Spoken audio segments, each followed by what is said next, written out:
This podcast is a part of Straight Up Strange Productions. Discover more shows like this one at straightupstrange.com.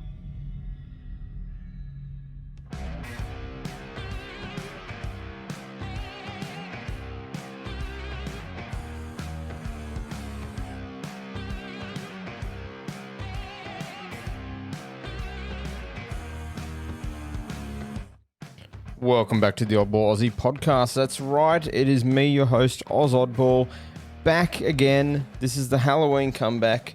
We have not spoken to you for a long time, so I'm so keen to get back into this. Tonight we're going to be talking about some weird stories from Halloween over the years, and a bit of an update about where the show's going and what we're going to be doing, and where we've been, what's been going on.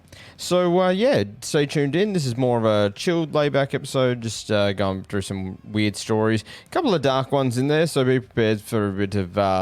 there's a bit of murder on the horizon. It's going to be a really great show, and I hope you all enjoy it.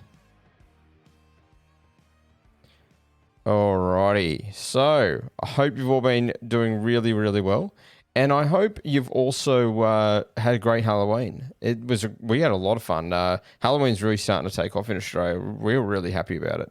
We actually do quite a bit. We do pumpkins, like the carving, a bit of decoration here and there. We have the kids dress up and do trick-or-treating and all that. So we're pushing it. We're trying to get it going further in Australia. So, all right. But before we kick on, make sure you are following me on Twitter to begin with. I've got to get back into the rhythm of how I do this intro.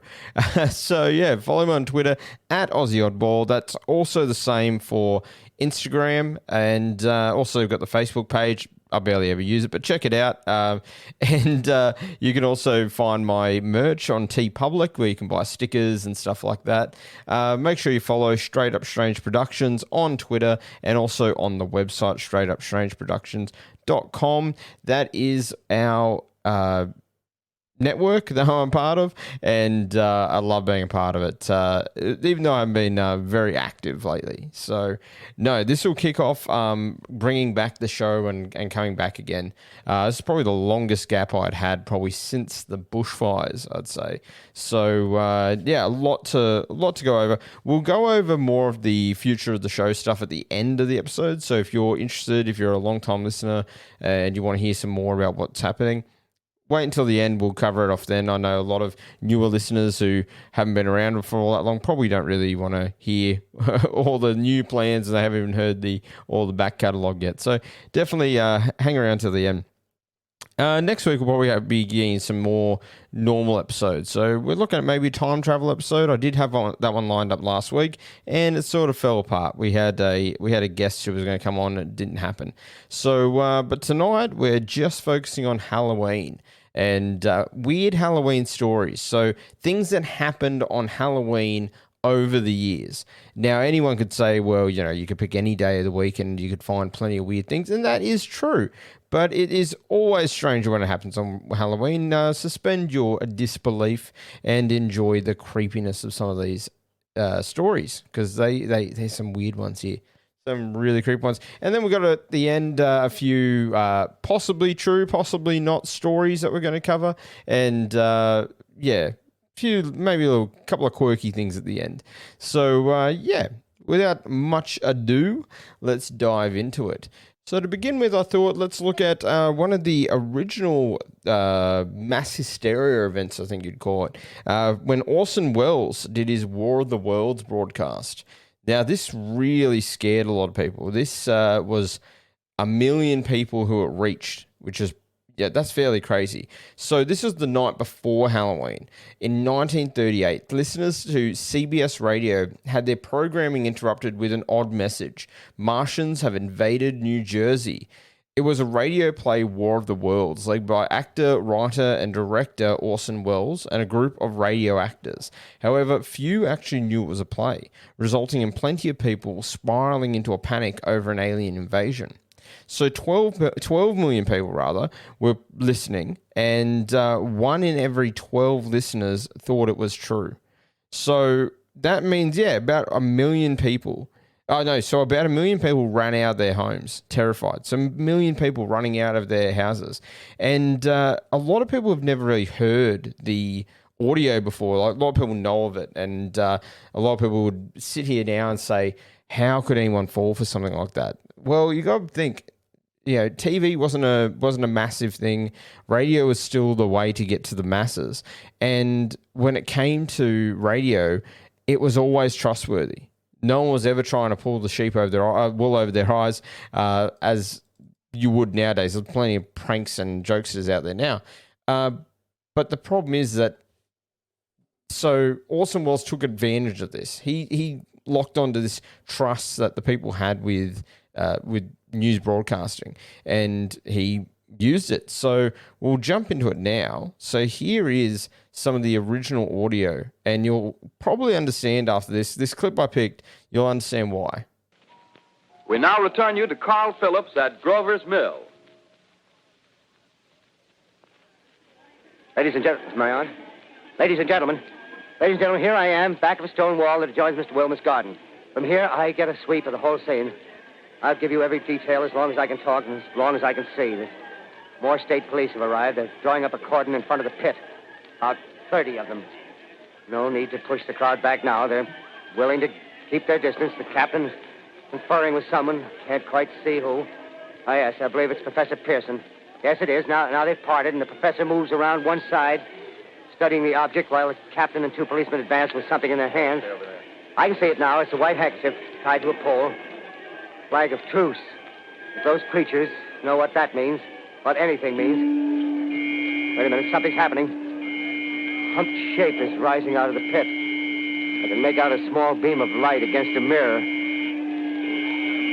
What's that? There's a jet of flame springing from the mirror, and it leaps right at the advancing men. It strikes them head on. Oh, Lord, they're turning into flames. Now the whole field's caught up by the woods, the barns, the gas tanks of the automobiles, spreading everywhere. It's coming this way now, about 20 yards to my right.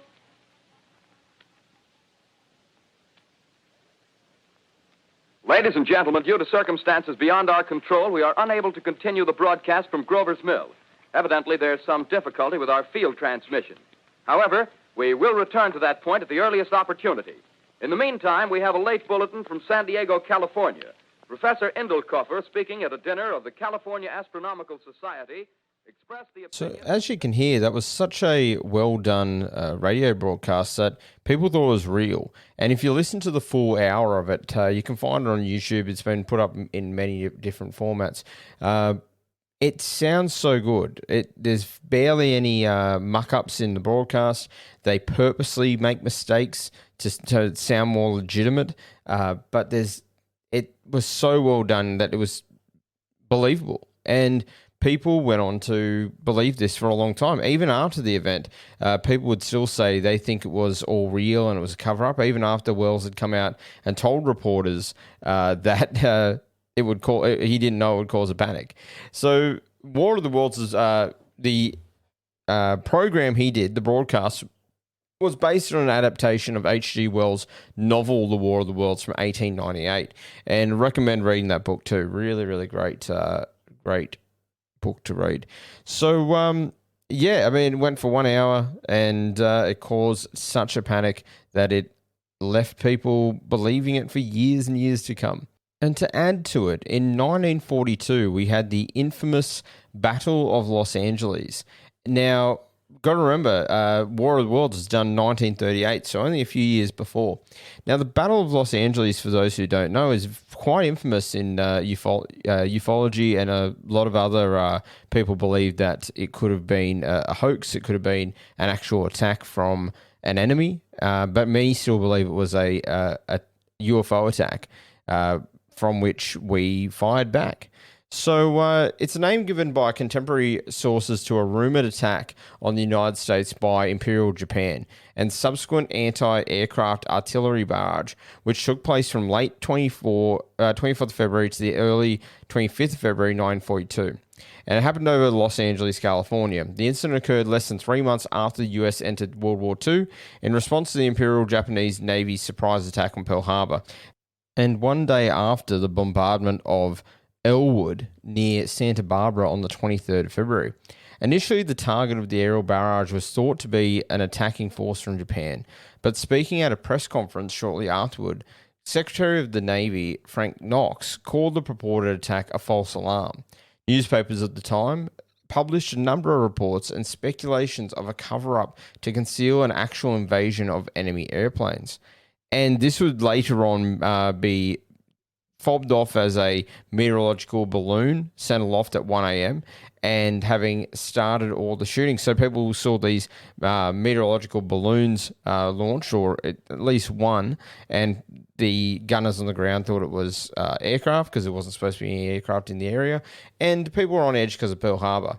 But this eventually turned into people believing it was a UFO attack. So it became a really big ufology story. So a photo published in the Los Angeles Times on February 26, 1942 has been featured in UFO conspiracy theories as evidence of an extraterrestrial visitation.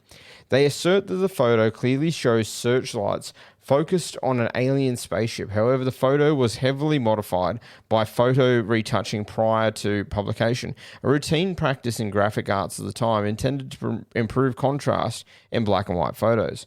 Times writer Larry Harnish wrote that the retouched photo, along with faked newspaper headlines, were presented as true historical materials in trailers for the 2011 film Battle Los Angeles.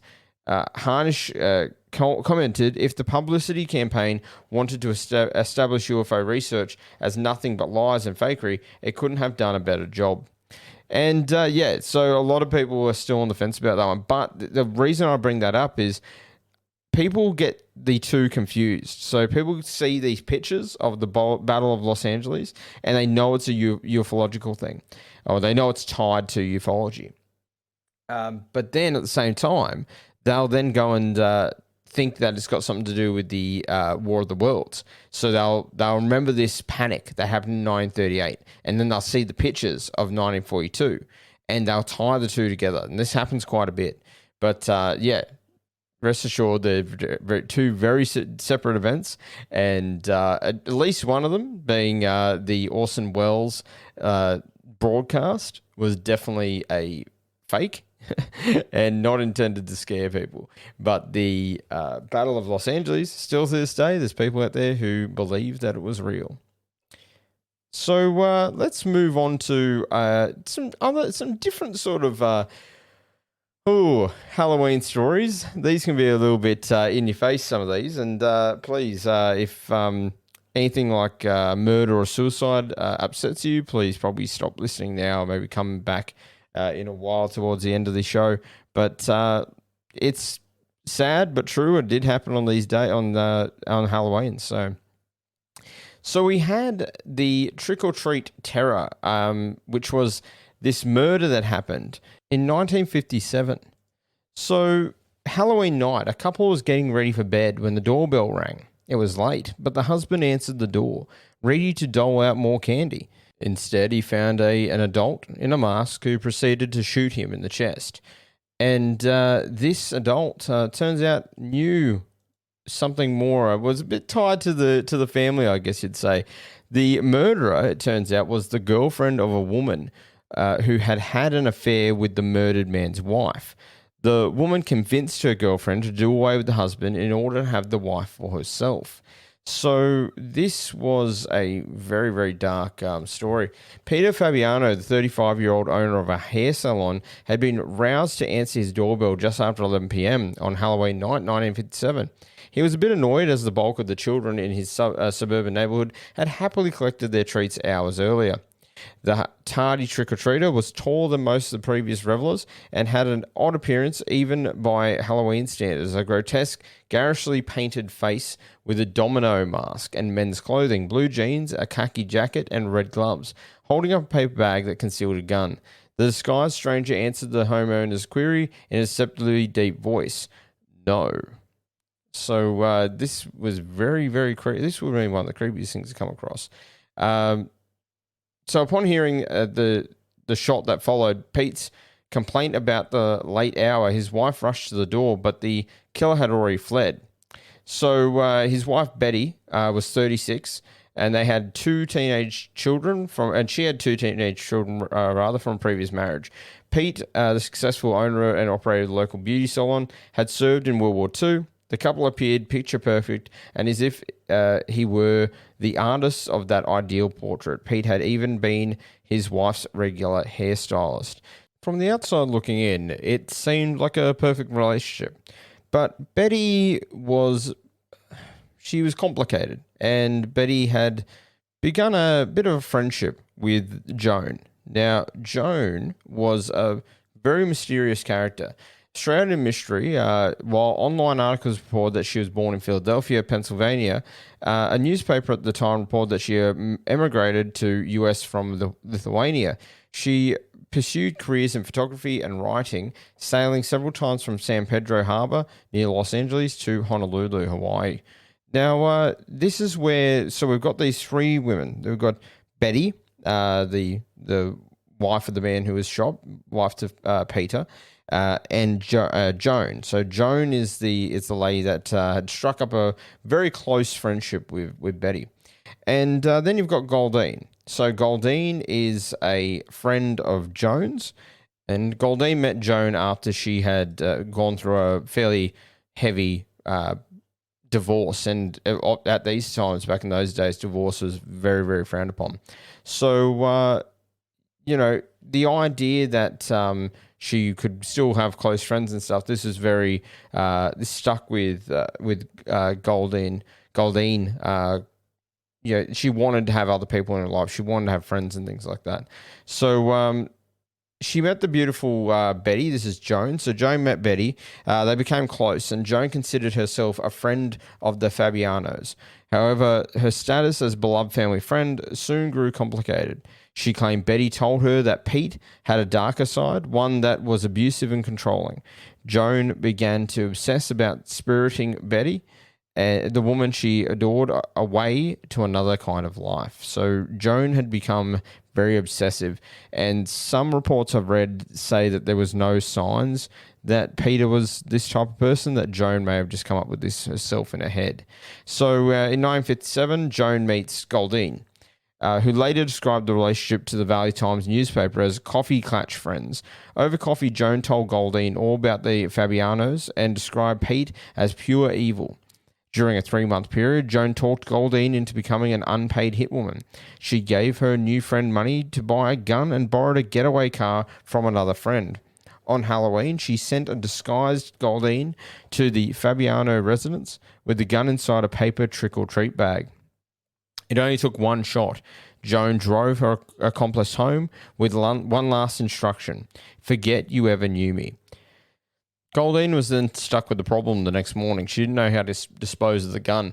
So she ended up taking it down to the Chic Bullock's flagship store in downtown Los Angeles and dumped it in a storage locker. 2 weeks later, detectives found the gun and questioned Goldine, who was eager to talk. Both women were arrested for the murder.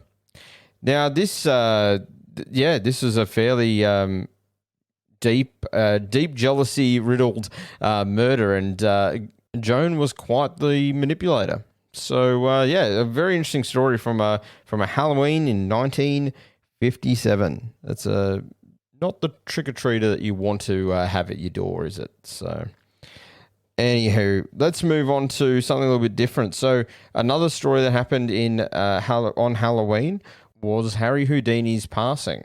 Now, for a man who escaped from all sorts of perilous traps that could have killed him at any point, this man died fairly commonly.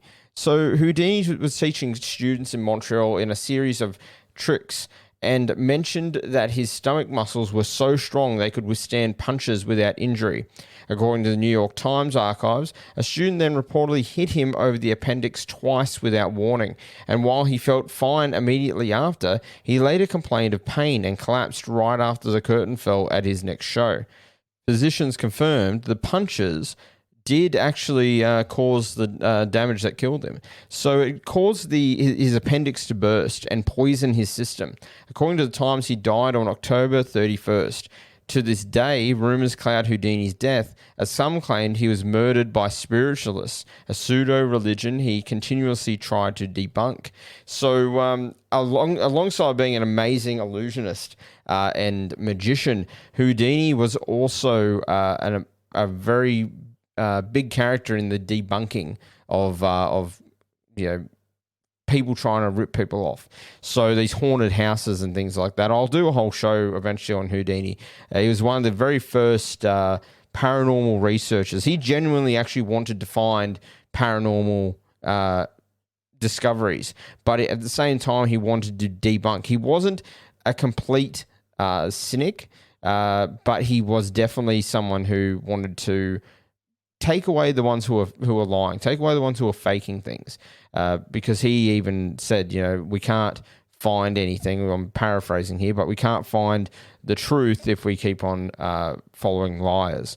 So he was definitely a very interesting character, but sadly died in a fairly uncommon to be punched in the appendix. That's a bit strange, but common in the sense that it was his appendix that killed him and not a ball and chain holding him down to the ocean floor.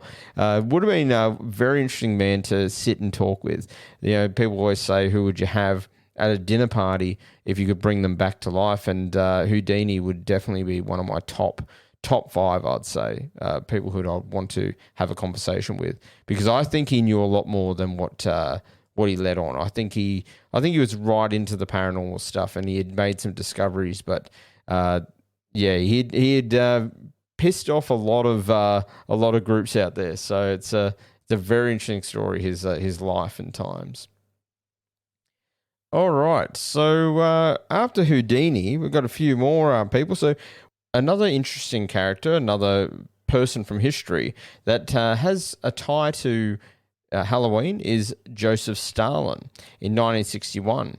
On Halloween 1961, former USSR leader Joseph Stalin's body, which was previously in a glass coffin in Moscow's Red Square, alongside the body of Vladimir Lenin, was removed from public display according to the History Channel. That day, Stalin's body was moved to a nearby tomb and was no longer visible to visitors. The decision came at a time when Joseph Stalin's Stalinism was denounced by the Soviet leader Nikita Khrushchev. So a lot of people do sort of think that maybe his body was moved due to them getting a bit panicked that people were going to maybe damage it, steal it. They saw things that had happened to the deceased bodies of leaders in other countries that were put on display.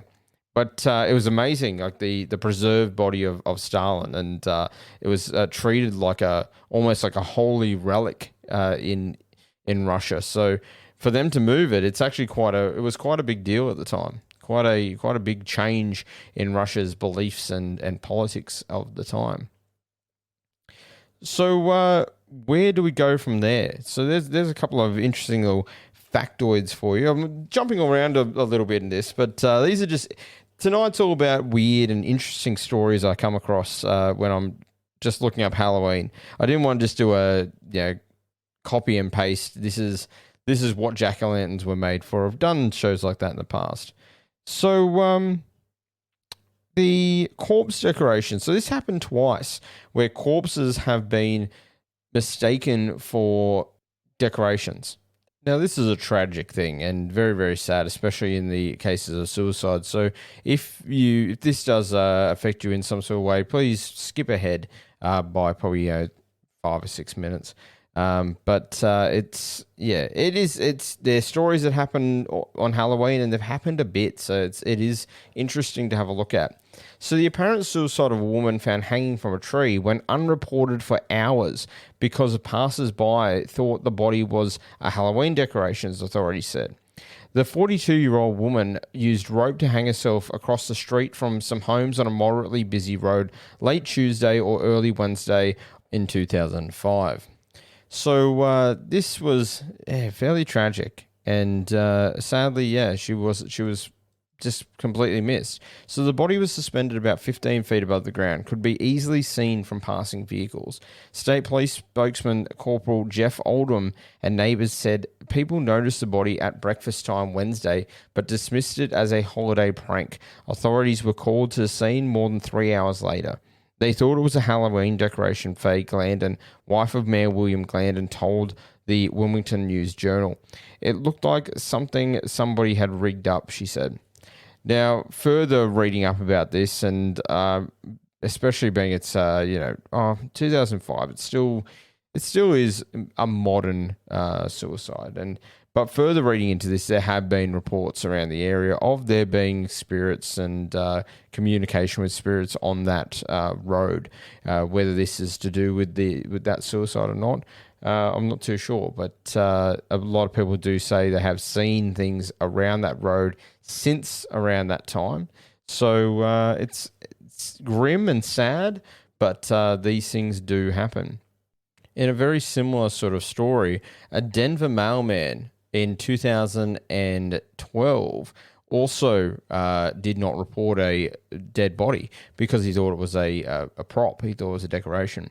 So the United States Postal Service acknowledged on Friday that one of its mail carriers did not report a corpse at a Denver home because he mistook the body for a Halloween display. We do know the carrier delivered mail to the house that day, and he remembered seeing something he thought was related to Halloween. The Postal Service said in a statement, when the carrier learned that this was not the case, he was shocked and extremely upset. The local ABC News affiliate reported that the dead man, Dale Porch, 46, collapsed and died November 2nd on his porch after returning home from his night shift job. There is certainly some sad irony in that, last name Porch, and he passed away on his porch. Very, very sad story, actually. This happens quite a bit in society. People pass away and don't get noticed. But this was really hard at this time of year because there were these fake corpses being put around different gardens and front yards and things. So the unidentified carrier is a conscious and dedicated employee, according to the Postal Service, who remains on the job. The Post Office said, and any action that may be taken against him will be handled internally. So I couldn't see how you could blame this postie for doing this. It's they couldn't have saved the person regardless, and it does. There is an understanding as to why they would have missed the person. So I feel bad for the person who found it, and I feel bad for the person who passed away as well. But Halloween strikes again, I guess. So now, still staying on the dark stuff. Hopefully we're getting some lighter stuff sooner or later. But it is the darker side of Halloween that we're going through tonight. So this is another 2011 story from Chicago, and this was a woman who died over candy, over lollies. So a woman was pronounced dead this morning after being stabbed on Halloween by a male friend who became angry over a missing bag of candy, officials said. The lady's name was Maria Adams. She was 49 years old, and she was stabbed with several steak knives at about 2:30 p.m. Monday in Winchester Avenue in the West Englewood neighborhood. So she was taken in a critical condition to John H. Stroger Jr. Hospital of County Cook, where she was pronounced dead Saturday. The attack, which police are calling domestic related, happened at the home of Ledell Peoples, who was 55 at the time.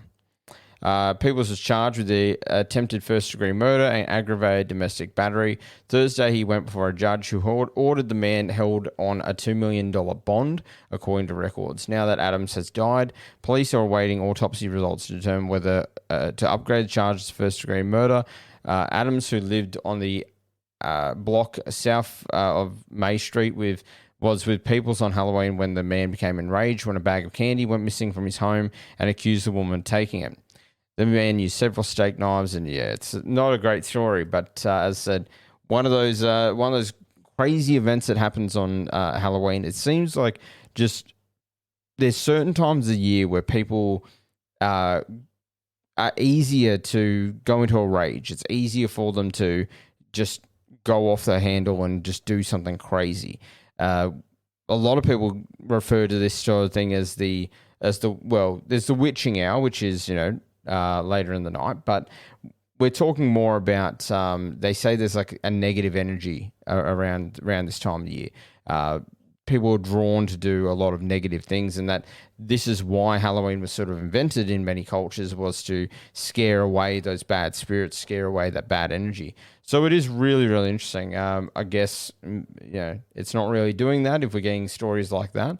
But after we'll go to a break now. We'll listen to a quick tune, and I think we'll talk about something a little, maybe some spooky stories. Maybe we won't go so much into the people getting stabbed and corpses and stuff.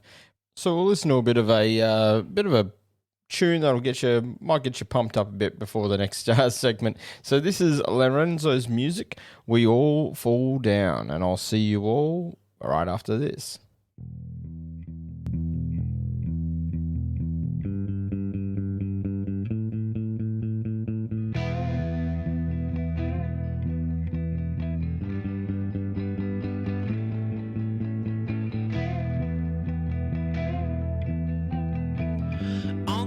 It's up, came out, feel like going home now. Fails and turns to luck, words I'm making it seems. Whip hand and join fire. Cut the ground, better dang, just about out from under one.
Alrighty, welcome back to the second half of the Oddball Aussie podcast.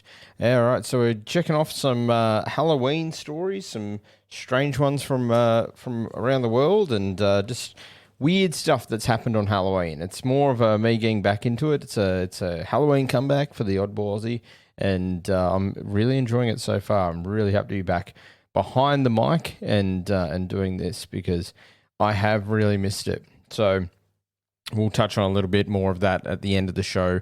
But yeah, life's just been really busy lately, but good busy, not bad busy. But yeah, I have missed all of you though. So now there's also a couple of other strange things that have happened over the years. So we've had interesting situations as well. So in Indiana in 1963, they had a gas explosion on Halloween. And this led to 74 people who died and 400 were injured. And it's just strange. As I said, there's strange things tend to happen around Halloween. And this is just another one of them. So the deathly incident occurred at Holiday on Ice, an ice skating performance at the Indiana State Fair Coliseum in Indianapolis. Not long after 11 p.m. on October 31st, 1963, while skaters were completing their final routine of the night, gas that had been leaking from a concession area caused an explosion. Flooring caved in, creating a massive crater. The accident led to 74 deaths and left 400 people injured. Indianapolis Star reporter Richard R. Roberts reported the events of the night and described the tragic aftermath as a horrific scene, writing, "You walked into a nightmare. This was the worst thing I have ever seen since combat in World War II."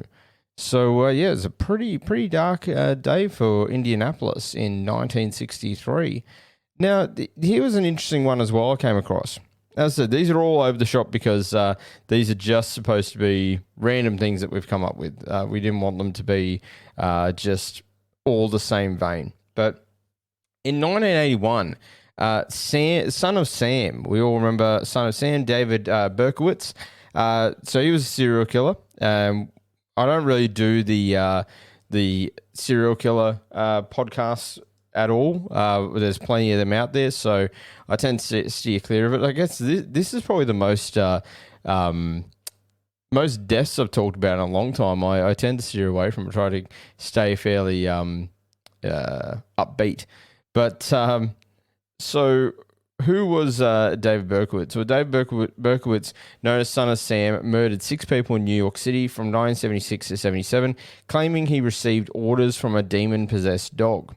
So he became fairly nefarious. He became very infamous, I should say, and very well documented as well. So he was in the military until 74. He got a job sorting letters at the Postal Service, and neighbors and co-workers described him as being a loner he kept to himself. 76, on July 29th, 76, he went on his killing rampage, starting with 2 teenage girls, and continued on to kill the other 4 people. And it was, fairly psychopathic person, believing that a dog, he called himself Son of Sam. And throughout his murderous streak, Berkowitz left numerous letters near his victims' bodies, taunting the police and eluding their capture. As a result, the media coverage of his crimes has widespread, and Berkowitz relished in the spotlight all the while New Yorkers lived in fear of being his next victim. So, why am I bringing up Berkowitz? Well, something very interesting happened.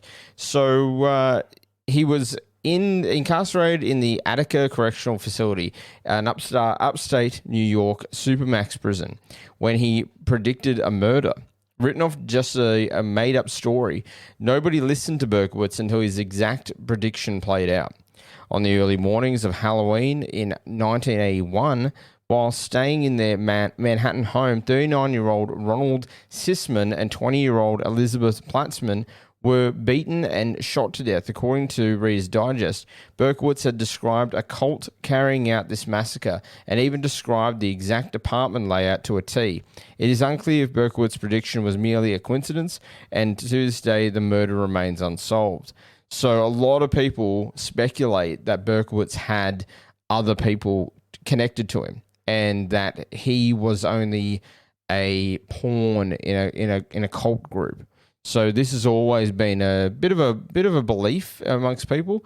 People just saying that he did have ties to to other people. There's never been any hard proof of this, but there certainly is people who have done the research and say that they can tie him to certain areas where certain cults existed at those times. Other people say this is just fantasy, speculation, what have you. But it is very interesting he was able to predict this murder. And a lot of people say that this was him sort of showing how powerful he can be even from inside a prison. It was him sort of flaunting his ability to have a reach outside of the prison. They also said this could have just been a pure coincidence, which I don't know. That sounds like a fairly far-flung coincidence if it is one. So to round up from those stories, we also had the story essentially that brought about. We've always heard those stories about the razor blades in the candy and the rat poison or the drugs in the candy. And trust me, no one's putting high level drugs in your kids' candy. It costs them way too much to get it for themselves, let alone spending it on kids' candy. But there's definitely something to be said for someone being poisoned. This did definitely happen, and it did lead to a lot of these urban mysteries about it. These stories being told, and it happened in 1974 to 8-year-old Timothy O'Brien. Very sadly, according to Reader's Digest again, Timothy O'Brien began snacking on his candy after a night of trick or treat in Deer Park, Texas. However, his candy had been poisoned, and O'Brien passed away. To make the nightmare even worse, it was his own father who had poisoned him, seeing it as the perfect opportunity to cash in on his son's life insurance. Yeah, that was a very, very bad story, but it is one of those stories that definitely did happen, and it is what led to a lot of the mythology surrounding candy and parents becoming very, very scared. So I can understand that. We definitely checked our kids' lollies when they hop back in the car, but our kids are at an age where we go with them anyway, so it's not that much of a concern. But I know in Australia here we do things very differently because it isn't celebrated, and a lot of people don't like Halloween. A lot of people are Halloween Grinches here in Australia. So what we end up having is people who will, instead of giving the kids a trick or treat, they give them a lecture about how how Halloween is an American thing. And I've already preloaded my kids up with information. I've told them, no, it's a Celtic thing. It comes from Europe, comes from England. It's our ancestors. It's in the Irish as well. There's beliefs that even span into Germany. So it's definitely it's within our heritage, so it's something that we enjoy. But what we do is we create Facebook groups for Halloween, and these Facebook groups will tell parents where the kids can go to get candy, where it's safe to get lollies and treats, and it's really cool. It's really, really well done. People put on decorations outside like they do in America, and normally we have a party going on Halloween, but this year we did our party the day before, so our kids were able to actually go trick-or-treating this year, which was really fun for them. But then you get some real nasty people, like there was this little girl in Australia here who she had to quarantine because of a COVID. Her parents had come in contact with someone who had COVID, so they had to quarantine, and she had a costume all lined up, ready to go, and then she couldn't go because of the COVID, and so her parents lovingly put out this bowl out the front of their house. So a big bowl full of lollies and chocolates and candy, and then a little bowl next to it saying, look, could you please, our daughter can't go out trick-or-treating, but she would still love to, participate. Could you please take, if you would like to, give a kind gesture, place one of your candies into her bowl. Now, by the end of the night, the bowl was half full or nearly full. It was going really well for her. And then about 10, 11, 12-year-old boys came up and took everything that was left over, all of what was left over in the big bowl, and all of what was in her bowl. And I mean, that's just nasty stuff. And she couldn't go out there. She was yelling out to her parents because she could see the boys doing it, and they just laughed at her. And by the time her parents ran to the door, the boys had already taken off. And just a really nasty thing to do. So, if for our Aussies out there, if you know of who those boys were and you know of the story I'm talking about, because it got a fair bit of publicity, yeah, that sort of crap shouldn't be happening. That's just nasty crap. We've got to look after each other. But all right, I'm going to get off my soapbox now, and we're going to talk about some weird, some strange stories. So these are your spooky stories to tell on Halloween, or even just around a campfire. So this is coming from the Reader's Digest. They've got some pretty interesting stuff when it comes to weird things. I never thought to use Reader's Digest as a place for strange stories, but I mean, it's almost like out of Men in Black. He goes to the tabloids to get all the information where the aliens are hiding. Almost like that. There's some really weird stuff in in Reader's Digest of all places. So I've only picked a couple of these, and we'll go through them. So this one's called A Mother's Love. Some people actively go out looking for ghost encounters, and every once in a while they find one. When Kevin was a teenager, he and his friends had heard about a dangerous turn on the nearby highway that caused many accidents over the years. It was now haunted. The most well-known story was of a mother who took her own life after her son had crashed his car and died there. It was said around town that her ghost remained at the deadly turn to protect people from ending up like her deceased child. Kevin and his friends decided to put that theory to the test. At night, Kevin drove his friends out to the highway. When the group of boys arrived at the turn, they pulled over. They brought a bag of flour with them and proceeded to sprinkle the white powder on the road, the grass and the car. The idea was to get footprints to prove that the ghost was indeed real. The boys hopped back in and began to take the car around the turn. Kevin accelerated faster and faster, then thump. The car came to an abrupt halt, as if somebody had slammed down on it with their own two hands. They immediately got out of the car and saw two human handprints in the white flour on the hood. The ghost in the hall. 4 young women moved into an old New England apartment together. You know the type, with squeaky floorboards and a long dark hallway, like you'd find in the scary Halloween movies. A month after that, they moved in. One of the roommates realised that her favourite stuffed tea bear was missing. The others all said they hadn't touched it or seen it. Weeks went by, and she almost forgot about her teddy. When something strange happened, she opened the door to one of the closets they hardly ever used, and there on the top shelf sat her furry friend. All of her roommates swore they had no idea how it happened. Now, whenever that teddy bear goes missing, for a few days, she knows exactly where to find it. A voice in the desert.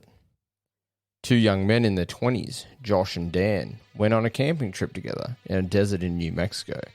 They didn't take much with them besides sleeping bags, food, and materials for a fire. After they cooked their dinner, they fell asleep as they gazed up into the starry night sky.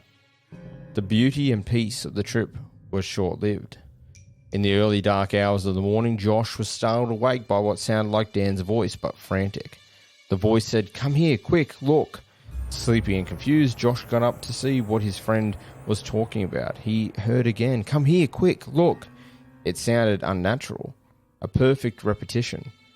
Josh took a few steps forward, and someone grabbed him from behind. He turned around to see Dan with his finger in front of his mouth, warning Josh to keep quiet.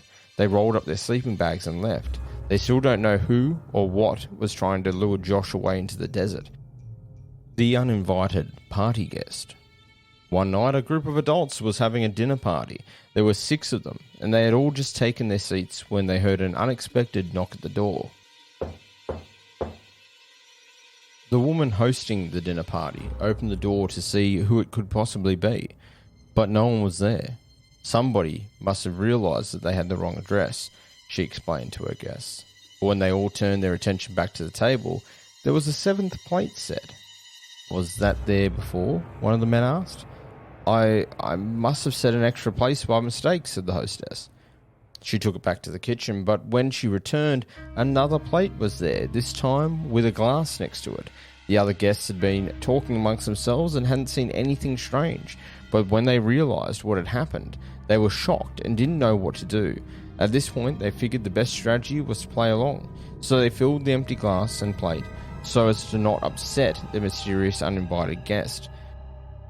Three's a crowd.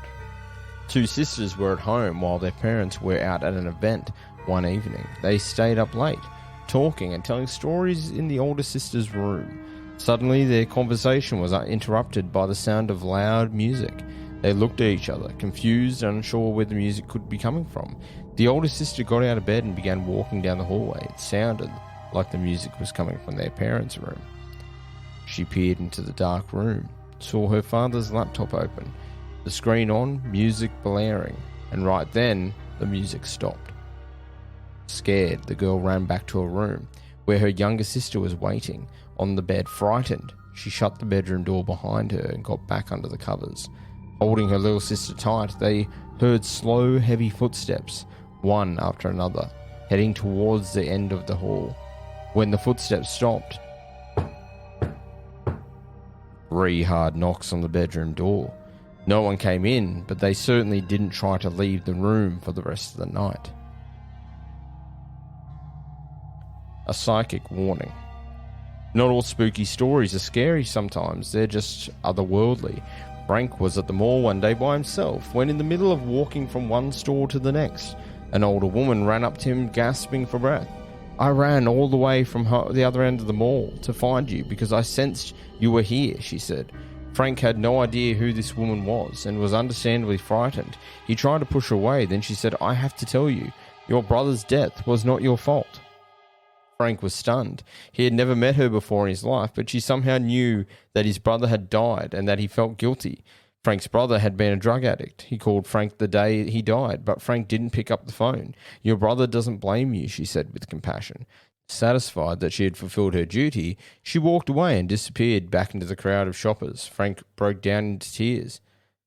Very interesting stories. So a few of them we don't get to find out which ones, but a few of them are real. That last one was definitely that one I can confirm was real, and that was a psychic that came up to a man called Frank, and she was just like, yeah, you've got to let go of the guilt you forgot from your dead brother. Don't know, might have been cold talking. I'm not too sure, but from everything I've read, it seemed fairly legit. But yeah. So I hope you like those few short stories. They weren't the scariest of stories, but a couple of those ones. The girls in the room was a bit freaky. Wouldn't want to be them. If you've got someone walking around your house, who knows if it's a ghost or if it's an actual person.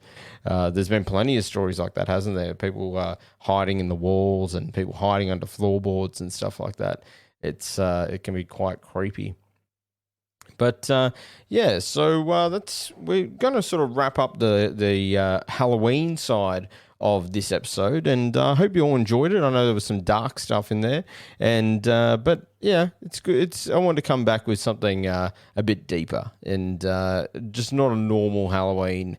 We're going to do the Headless Horseman or something like that. I wanted to come back with something fresh, but I guess it's not really fresh. It's fairly old actually, but. Yeah, no, I'm really happy to be back. So from here on out, I'll just be talking about what's going on with the show and where we're off to next, what we're doing.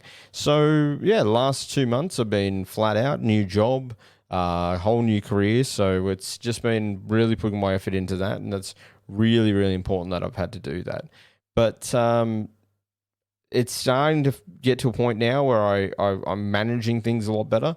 So we're not going to go back to 2 shows a week. As much as I want to, I would love to be able to just be a podcaster for the rest of my life and just do this as my sole gig, but that's not going to happen anytime soon. But you can help by buying merch from TeePublic, by the way, but that's, it's all fun. I like selling merch on the TeePublic, so most of my merch is actually some of the lowest merch. I barely make cents out of it. It's more that I want to see all of you using the stickers, wearing the shirts, all that type of thing. And if you do buy merch, definitely send me a photo of it, and I'll put it up on the Twitter post, and we'll put a link to it in the show notes as well. But so what else has been happening? Yeah, we just been flat out with family stuff, and yeah, it's been a very, very busy couple of months. But I have had time to sit down and sort of plan some stuff out for the show. So a few ideas I've had. We were going to have so many new plans. Like, we were looking at a 3-day-a-week show. We were looking at starting a whole new show that had to do with stuff that wasn't even paranormal or weird. But it's just not the right time for it. But I am going to keep the regular show, the Oddball Aussie podcast, will continue, and we will be doing one show a week. And that one show a week will just be about weird stuff. Topics, basically going back to what I did at the very start of this, when I started the show day one. Going back to day one, picking some topics, or picking a topic and focusing on it, rather than sort of trying to do news, and as well as we will still try and do interviews. Interviews are something I'm really keen on trying to still do, maybe once a month, I'm hoping. But the rest of the episodes, you'll get them. That'll be just regular OG Oddball Aussie podcast stuff. So anyone who's new to it, I've been seeing the numbers. A lot of people have been really liking actually some of the earlier stuff. So I'm sitting there going, crap, I've got to go back to what I know. People enjoyed that. So, and I was so paranoid back then because the audio was terrible, but it is much better nowadays. And I think I can continue on with that and give you a really good show. And that might mean the YouTube stuff might slow down a bit. So it'll probably be maybe just the recordings being put onto YouTube. Probably going to cut away some of the gaming stuff on YouTube for now, and Twitch, just because gaming is my way of having a bit of fun and getting away after work and all that. And as much as I enjoyed having a few of you jump on board with me doing the Twitch streams and doing because I would love to play Red Dead Redemption with a few of you. It was really fun a few times having a few of you watch me play Cyberpunk and just having a conversation while we did it. But the issue is it becomes, I'm a story guy. I love games with stories, and I can't follow the story if I'm constantly having to check the chat, and I don't care if it's a story I've already played. Like, I'm right now playing through Red Dead Redemption 2 again, and I played that probably when it first came out, and I haven't played it since. And I'm loving going back into the story, but if I'm doing that streaming, it's really hard to concentrate on the story, and you've got to sort of, then you got to muck around with dubbing over things so you don't get copyright struck on certain songs and stuff. It just becomes harder than what it's really worth. And it's just, getting back to my roots, as I said, this show will be on YouTube, and eventually maybe we might have some photos to go with each show, but right now it'll just be, listen to it on YouTube, and I'll have the oddball symbol there, and you can just tune into it that way.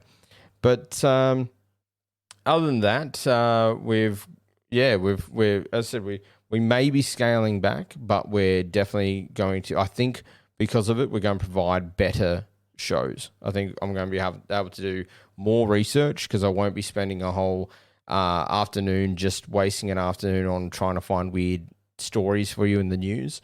Even though there's been tons of them. I had 2 months off, and I could have done probably a daily weird news story. It was crazy. But maybe I can, I'm then thinking maybe on Twitter, maybe I can chuck up a weird news story on Twitter once a week or something. But yeah, no, so no, we're very happy at the moment. It's happy busy, so it's a happy feeling of being tired, but going headlong into everything. But and I'm so happy to be back on the podcasting, because I have really, really missed it. It's just a really fun thing to do. I love getting on here, doing the research. I've got to start cataloging all my books, all my notebooks full of information. My kids are going to find these when I'm in my 90s or when I'm dead, and they're going to be like, holy crap, what shit was Dad into? Like, one page here, I've got time traveling stuff, and then we've got like Awesome Worlds, War of the Worlds, and then Joseph Stalin's body. Just all these footnotes. But no, I do really enjoy it. But if there's anything new you want to add to the show, definitely send it to me in email. So the email is theoddballaussie@hotmail.com. And start sending me. I've had to clean out my emails because I've been gone for so long that it has built up a bit. So if I have missed an email you've sent me, please send it through. What I'm going to do now with the stories that I have been sent, so I was going to start doing listener stories again as the third show. That won't be happening, but what I will do is your stories will be featured at the start of each episode. And any letters or anything you want to send in for me to read out, shout outs or anything like that. So that startup, we had a few people giving shout outs through YouTube and Twitch. So if you still want things like that, send them to me in an email or on Twitter. So on Twitter, it's @AussieOddball. And send them to me on there. Honestly, Twitter and email are the two best ways to contact me. And through that, I can link that up so I can put that on the air for you. I can put that on the show for you. But we're just clicking over the hour mark now. So it's good to finally do another hour show. I couldn't even get 15 minutes recorded in the last 2 weeks. So it's been a hell of a lot of fun. But I hope you all enjoyed this. Hope you had a great Halloween, even though this will be coming out a bit later for some of you. But we're back. The Oddball Aussie podcast is back from our hiatus, and we're gonna be doing some great things. Anyway, you all look after each other and stay safe out there in the weird. I will talk to you all soon, and good night.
With wide